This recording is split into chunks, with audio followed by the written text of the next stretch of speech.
Yeah, I think the story that I end up telling a lot, we got word a couple years ago that the administration was planning on closing down the child care center on campus. And I particularly tell this story to people with young families because I got word of that. My kids don't go to the center, but I do use child care, and that hit me really hard, especially on a campus that's been working so hard to be more family friendly. And so, I sat in my office and I stewed a little bit and was just kind of wondering, like, what can I do? I can't just take this sitting down. And then it finally clicked. I need to call my NDU rep. And so I called him. It took a couple times to get through because so many other people were calling him. But by the time that I did, he said, yep, we have a meeting set up for tomorrow. Other people have called me this morning. They're mad about this. Come to the meeting if you want to get involved, and we'll make a plan. And we did. We made a plan. We wrote a letter. And we were one of many groups working on that, but in the end, the center did not close. And so that was a really empowering thing for me to be able to plug in there instead of just stewing by myself. Version.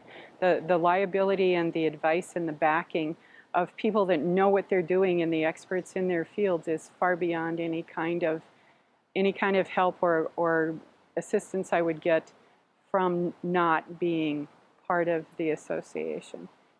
I know they're there. I know if something would happen to a child that I was working with, or something would happen at work that if I was called in for a meeting for a reprimand, I know I don't have to go in there alone. I know I'm not there alone. No matter how many people are sitting around that table, I know I have the association to fall back on. And I've gone in with several members when they've had questionable evaluations and things that have happened at work, and all they have to do is call not only me but the uniserves and say, I've been called into a meeting, I really would like another set of ears there, and would you mind? And in the past 2 years I've been at 6 different meetings with principals and some of the members that I try and help, just helping them get through an evaluation that didn't sound as good as they thought it should.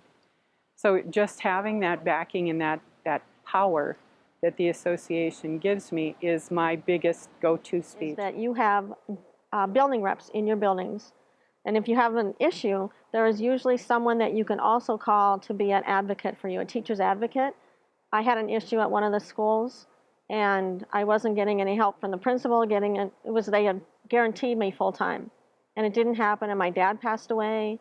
And I thought I had, funeral leave, plus before when he was sick, I thought I had, leave for that, family leave.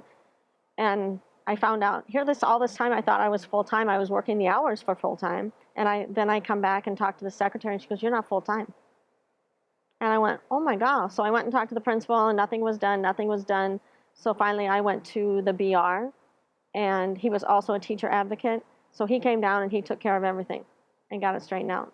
So it took that little bit of him talking to them to get it resolved.